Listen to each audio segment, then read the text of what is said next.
que la ubicación de ese primer puente de ayuda pues fuera apoyando en las mismas rocas en las que apoyó después el puente de ayuda. Don Pedro I muere muy joven, en 1363, y esa fábrica, esa primera fábrica portuguesa, pues queda también como la Sinfonía de Schubert, inacabada. Las dos fábricas, tanto la castellana de Badajoz como la portuguesa de Olivenza, quedan incompletas.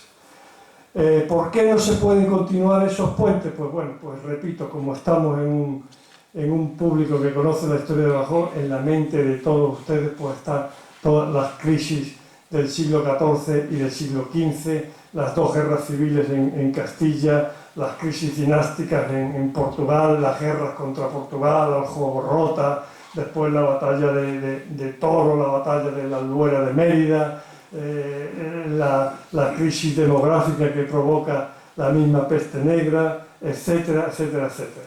Podríamos decir que durante más de un siglo llovió sobre mojado y hasta 1480 podríamos decir que no escampó. Hasta finales del siglo XV no consiguieron los reyes católicos asentarse en el trono y pacificar Extremadura.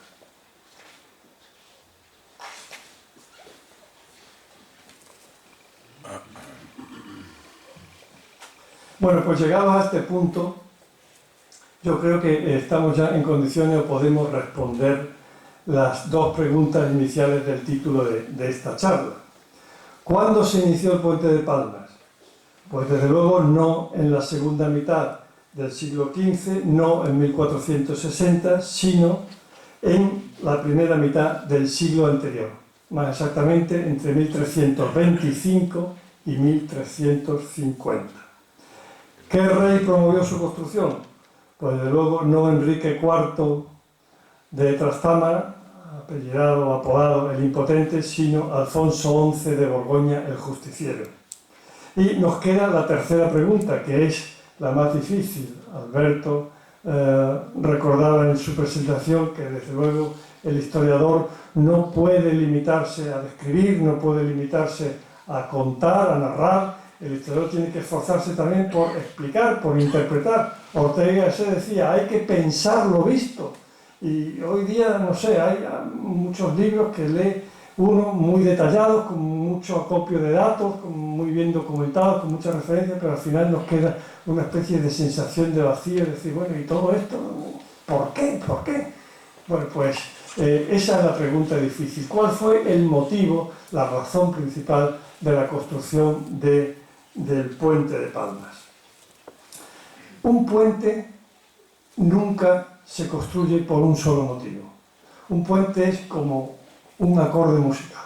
En un acorde hay varias notas que se combinan, se enlazan, pero siempre hay una que es la tónica o dominante. La ciudad de Badajoz yo creo que estaba condenada, entre comillas, a puentear el Guadiana, más temprano que tarde, porque hay una especie, y Santiago lo puede confirmar, hay una especie de ley histórica de fatalidad que dice que todo núcleo urbano asentado junto al cauce de un río acaba cruzando, acaba puenteando. La ciudad de Badajoz estaba condenada a respirar, digamos, a pleno pulmón, por sus dos pulmones, no solamente por el pulmón de la margen izquierda, sino también y sobre todo por el pulmón de la margen derecha. Durante la etapa islámica, Badajoz no construyó su puente porque en esa época tanto la guerra como el comercio se basaba no en la rueda de los carros, sino en la pezuña de los caballos, de las mulas, de los burros, y todo se hacía apoyándose en los animales. Entonces bastaban los muchos vados que había en el entorno de Badajoz. Pero, amigos, en 1230 todo cambia. Con la definitiva reconquista de Badajoz en 1230 por Alfonso IX, Badajoz se convierte ya en el antemural, y expreso una palabra tuya que me gusta mucho, en el antemural de la meseta, en el antemural de Castilla, frente a la amenaza de esa expansiva frontera portuguesa. Y ahora ya no bastan los vados, ahora ya Badajoz necesita cruzar al otro lado, necesita señorear ambas orillas, necesita puentear el Guadiana. Badajoz necesita puentear el Guadiana y Algévora también, no lo olvidemos, para tapar el boquete que defienden las fortalezas, sobre todo de Alburquerque y de San Vicente de Alcántara y de Valencia de Alcántara en el norte.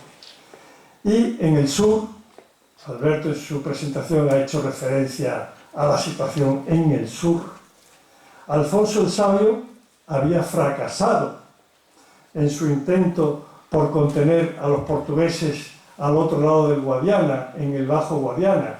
Se había firmado la Convención de Badajoz de 1267, o sea que vamos a celebrar dentro de unos días el 750 aniversario de esa convención o Tratado de Badajoz, y don Dinis había formalizado después, en 1297, esas anexiones arriba en el norte, en el río Coa, y abajo, en el Bajo Guadiana, el triángulo de Mértola, de Moura, de Mourao, de Mudar, en el Tratado de Alcañices de 1297. La Convención de Badajoz fue desbaratada de hecho y de derecho por don Dinis, que era, curiosamente, el nieto de Alfonso el Sabio. Lo que hizo el abuelo lo deshizo el nieto, que eso es una cosa muy común que pasa, ¿verdad?, muchas veces. Además de adelantar la frontera en el Coa y en el Bajo Guadiana, ya hemos visto cómo don Dinis reforzó el vértice de Elvas clavando esas dos espinas, que yo digo siempre con esa expresión, dos espinas en los flancos de Badajoz. Campomayor al norte, por delante del río Calla, y Olivenza al sur, por delante del Guadiana. Dos antiguas aldeas del concejo de Badajoz y del obispado de Badajoz, o sea que eso a Badajoz debió de dolerle bastante, ¿verdad?, en aquel momento. Y ante esos avances de Portugal que siempre ambicionó Badajoz, la pregunta lógica es si el rey de Castilla podía, digamos, quedarse de brazos cruzados ante esos avances en los flancos, en las narices de la ciudad de Badajoz.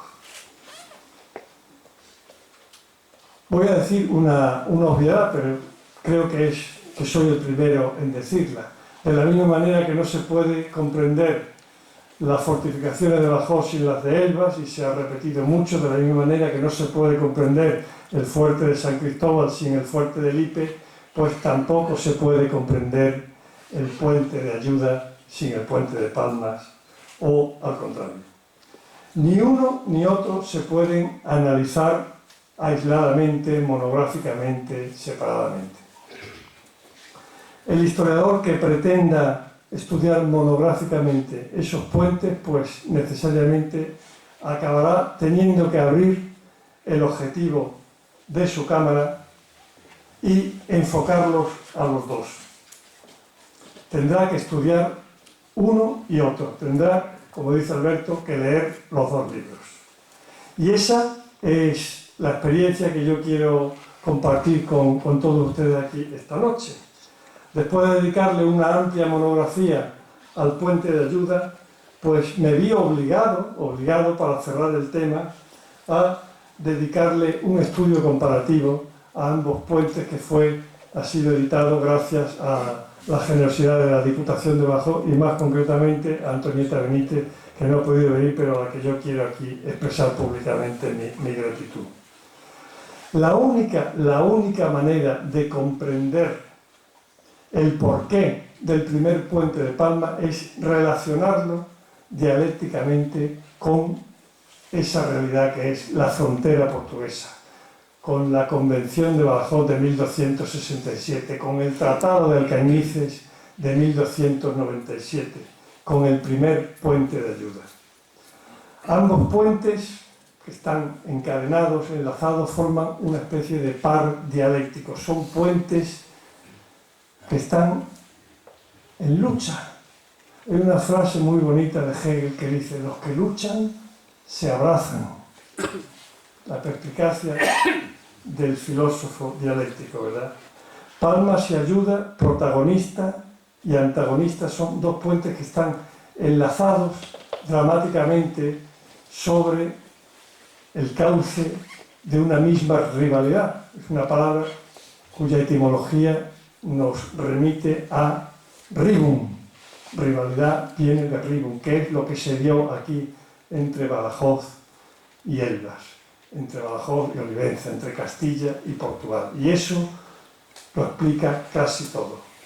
Esta interpretación dialéctica que enlaza los dos puentes bajomedievales en la estratégica curva del Guadiana, el primer puente de Badajoz de Alfonso XI con el primer puente de Olivenza de don Pedro I, es válida también para los puentes prerrenacentistas de Palmas y Ayuda, o sea, el puente portugués de don Manuel y el puente castellano de Fernando el Católico y Carlos I. Cambió el contexto, cambiaron las circunstancias, cambió la coyuntura peninsular e internacional, pero la motivación, o sea, esa nota tónica o dominante a la que me refería antes, siguió siendo la misma, la motivación estratégica y militar. Tan es así que la tipología que van a adoptar ambas fábricas será la del vetusto puente fortaleza medieval, defendido con torres verticales, es decir, la fórmula ya ultrapasada, que dirían los portugueses, de el castillo sobre el agua. Si en Ayuda la torre ocupa el centro del tablero, en Palmas la torre se ha desplazado al estribo de la margen izquierda. Junto a los torreones de la puerta de Palmas, yo creo que ese punto era el mejor fortificado, el punto inexpugnable de todo Badajoz, el mejor defendido, el mejor guardado. Por supuesto, esta realidad histórica que conocemos gracias a Lorenzo Pozzi no tiene absolutamente nada que ver con la fantasía artística de José Manuel Gamero, que desde luego es admirable y muy respetable desde el punto de vista artístico, ¿verdad? Pero que lo que hace es trasladar la realidad del entorno urbano de nuestros días en la Puerta de Palma nada menos que al siglo XVI, y esto lo que genera es un falso recuerdo entre los turistas y entre los propios vecinos de Badajoz, ¿verdad? No tengo tiempo para detallar aquí pues toda la cronología de la construcción de Palma y Ayuda, porque sería abusar de vuestra atención. Fue una carrera vertiginosa para los medios que había en la época. Los puentes tardaban casi un siglo o más en hacerse, una obra de 2 o de 3 generaciones. Palma y Ayuda fue, como digo, una carrera contra reloj, y don Manuel le ganó la delantera a su suegro, porque Ayuda se acabó en 1520 y Palma, como hemos dicho antes, se acabó en 1526. Gracias a la vista de Lorenzo Pozzi, podemos decir, por tanto, que el último puente fortaleza de Europa no fue el puente de Ayuda, sino fue el puente de Badajoz. Yo les voy a confesar aquí que cuando mi amigo Carlos Sánchez Rubio, en esta misma sala, pues presentó el Atlas de Lorenzo Pozzi, yo lo pasé fatal. Y cuando salí de aquí, de esta sala, y vi los azulejos de José Manuel Gamero, pues claro, me dije, esto hay que tirarlo. Pero es que además me dije, la portada de tu libro, el título de tu libro, eso también hay que tirarlo, también hay que romperlo, te has equivocado. Como suele decirse, la primera en la frente. El título que yo creía que era la conclusión de mi estudio comparativo estaba equivocado. Y estaba equivocado porque no tuve en cuenta el puente de Palmas. Una prueba más de que ambos puentes hay que estudiarlos en su conjunto. Ambos puentes lucharon no solamente el uno contra el otro, sino que cada uno de ellos tuvo que luchar también contra el río que cruzaba. Lucha de la ciudad de Badajoz contra ese tridente formado por Campomayor, Elvas y Olivenza, o si lo prefieren, lucha de Badajoz, de Castilla, contra Portugal, contra el rectángulo atlántico, celoso de su independencia, de su autonomía desde Aljubarrota, desde la batalla de Valverde. lucha del viejo león de Castilla contra Portugal, que donde las dan las toman. En Portugal siempre han aparecido ellos como las víctimas de la prepotencia castellana, pero si estudiamos bien la historia, Badajoz fue siempre la ambición de Portugal, desde el primer rey, desde don Alfonso Enrique. Fue también lucha de un puente contra otro, pero también lucha de lo duro, de las piedras, contra lo blando, que es el agua.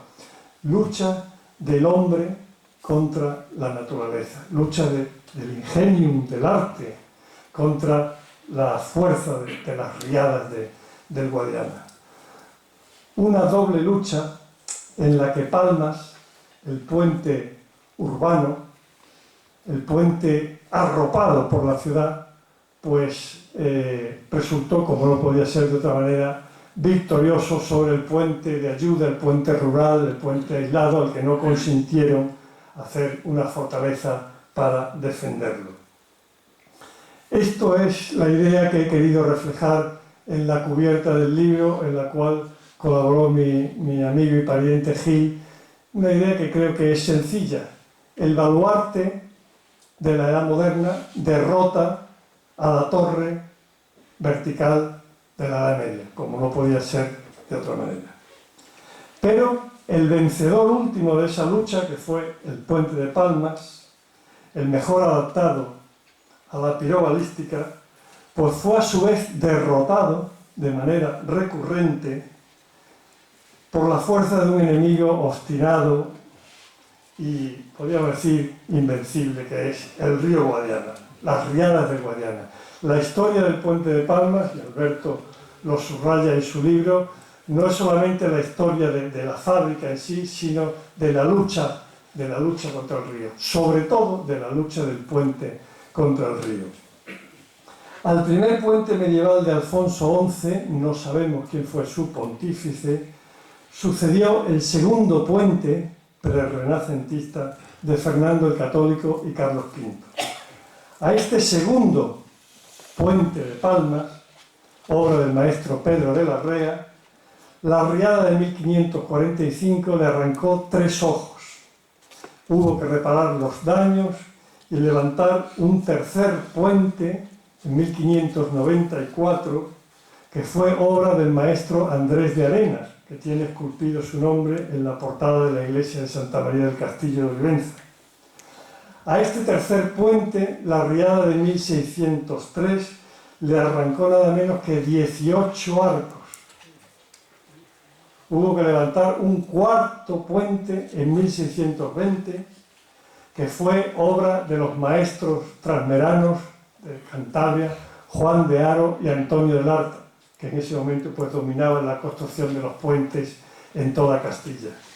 Y a este cuarto puente dio paso a un quinto puente, el puente que podríamos llamar de la Restauración, defendido desde las alturas del fuerte de San Cristóbal, unido a la cabecera o a la cabeza o al fortín de la cabeza del puente por un camino cubierto.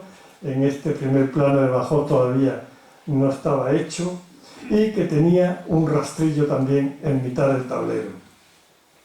El quinto puente de la Restauración del siglo XVII dio paso al sexto puente del siglo XVIII, al que se añaden los cuernos del Ornabeque en la cabecera, en su estribo derecho, y lo vemos ya en el grabado de Israel Silvestre, se le libera del vetusto torreón medieval que reflejó Posse en su vista, en el estribo izquierdo.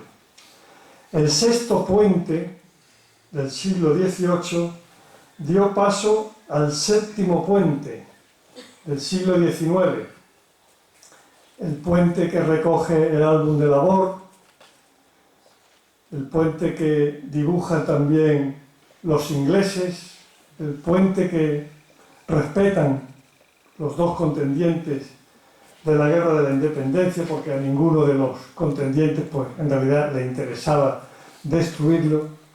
Y ese puente ya plenamente civil, liberado de todos los aditamentos militares, sin Ornabeque, es el puente que reconstruye don Manuel Cervera Royo tras la riada, mejor sería decir el diluvio de 1876, con una solución que ha perdurado hasta nuestros días, que es abrirle ojos de buey en los arcos de la margen derecha para permitir el paso del agua. Es la mejor manera de vencer a tu enemigo, es dejarle pasar. Esto es una imagen magnífica que nos brinda la ingeniería para la vida, ¿verdad? El séptimo puente del siglo XIX, el de Cervera Royo, da paso en 1908 al octavo puente, al puente del siglo XX, el de Sánchez Moreno, que es ampliado con las aceras voladas y al que se le da un pretil de hierro con una barandilla artística que se hace en los talleres de Sevilla. Y el octavo puente, el del siglo XX, cruzado por tranvías y coches, ha dado paso en el siglo XXI al noveno puente. El puente ya jubilado, exclusivamente peatonal, acompañado por sus hermanos, el puente de la Autonomía aguas arriba y el de la Universidad aguas abajo.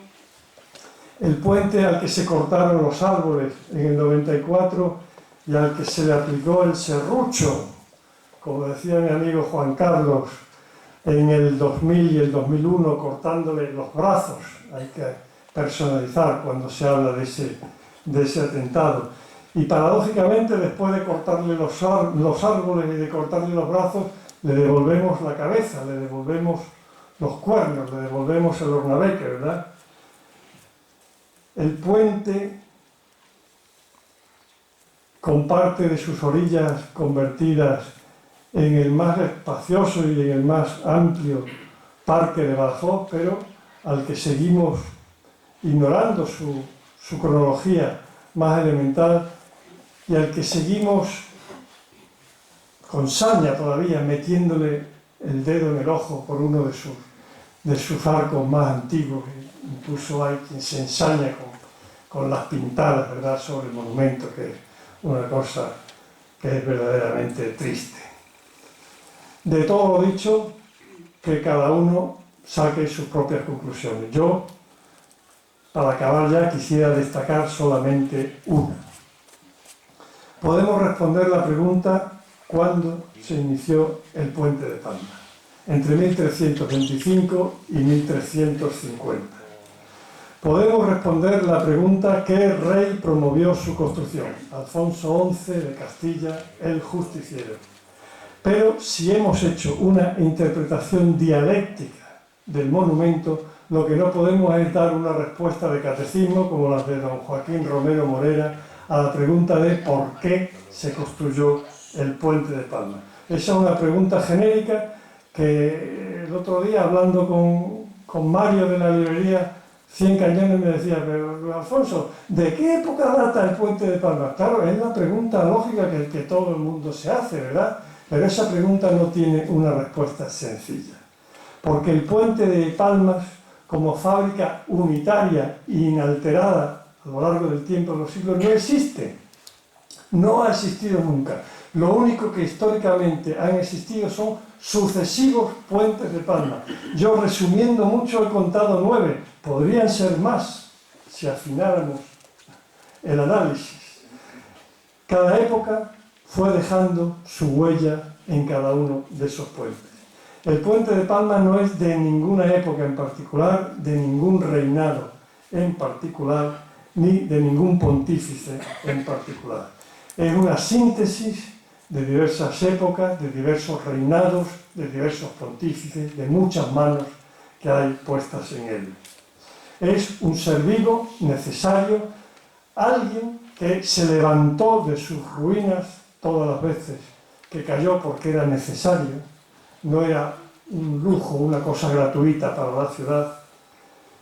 Y yo lo definiría como el ave fénix, alguien que muere pero que siempre, una y otra vez, vuelve a resucitar. Palmas fue la síntesis de una doble lucha entre contrarios.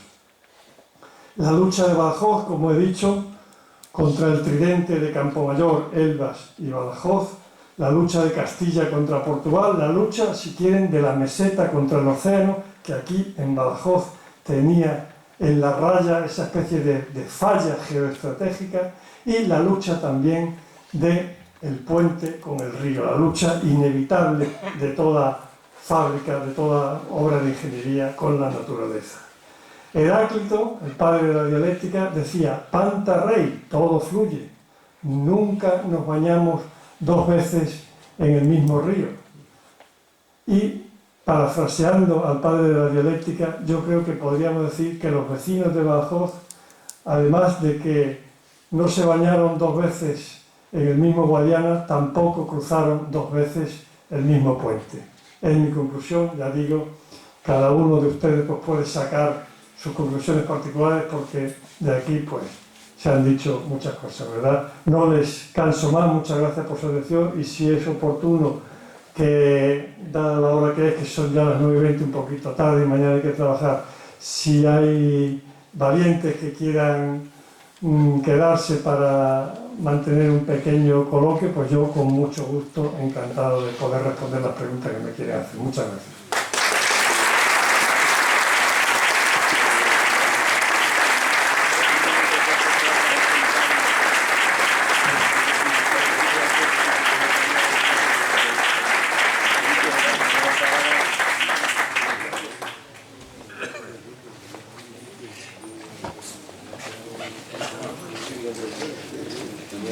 Buenas.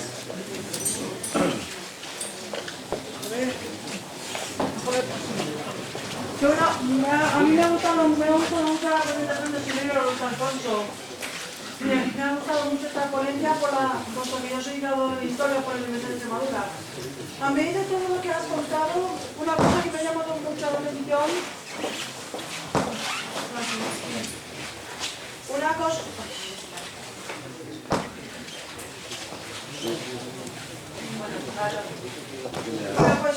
Pues la pregunta que quiero plantear es: ¿cómo es posible, qué pruebas hay de que el medieval puente de Palma se construyó a mediados del siglo XIII y no al siglo XVI como es la tradición?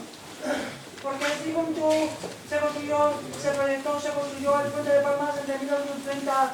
Pues la prueba documental está en el recurso del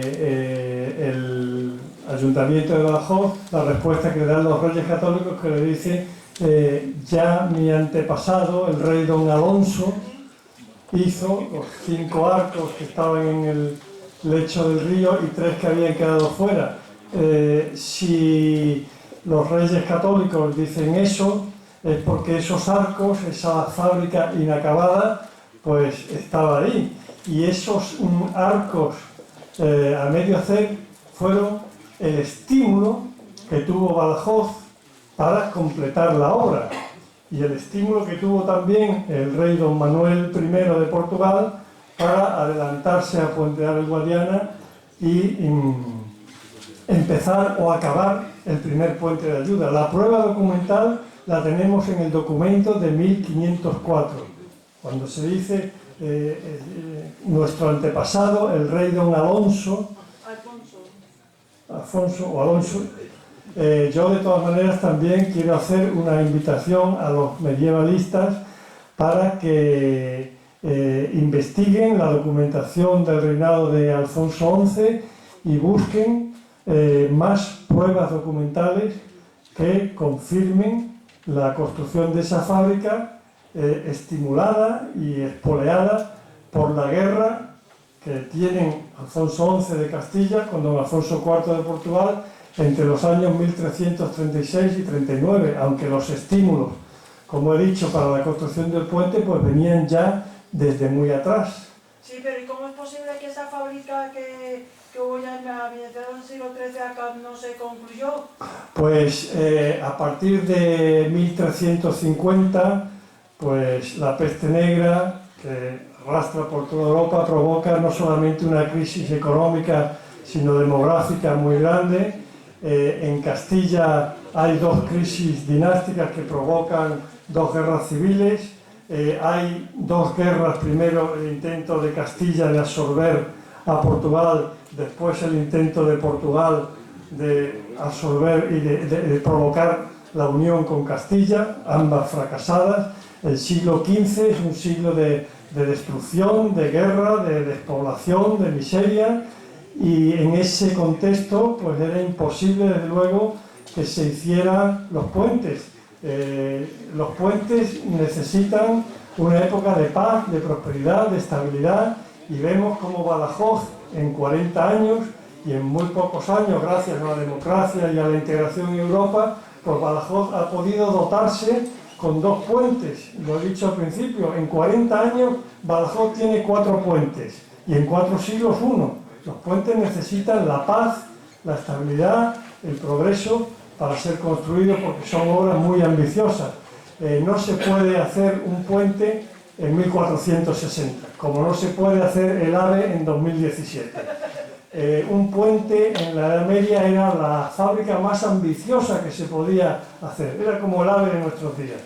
Los puentes, los ríos en la Edad Media se cruzaban por barcas y como mucho por puentes de madera. Hacer un puente de fábrica era el no va más, y como he dicho, era una obra de generaciones, 2, 3 generaciones. Hacía falta mucho dinero, porque además en esa época tenían una costumbre buenísima, y es que primero se reunía el dinero. En Badajoz se empezó a reunir los fondos para la construcción del puente en 1504 y se empieza en 1511, o sea que tenían la sabia costumbre de no endeudarse. Buenas noches, muchas gracias por la conferencia tan ilustrada que nos ha dado usted. Una pregunta muy sencilla, que ya sé que dice usted que no se puede decir de cuándo es el puente, pero el primer puente que se pudo atravesar es el de 1526. Efectivamente, está documentado. Antes es protopuente, no es el puente, es que es por aquilatar bien. Sí, efectivamente, son los precedentes, los antepasados del puente de Palma, que se cruza. La crónica del paso de la futura emperatriz Isabel ya primero se refiere al puente de Calla y después te cuenta cómo cruza por el puente de Palmas, y es la fecha, la primera documento donde de manera fehaciente sabemos que ya estaba en servicio Palmas. Parece que se le da la entidad del puente a unas obras, ¿no? Sí, claro. Sí, el lenguaje había que matizarlo, desde luego, porque son digamos, puentes abortados, son los antecedentes o los antecesores del puente de Palma, los protopuentes, muy bien la palabra.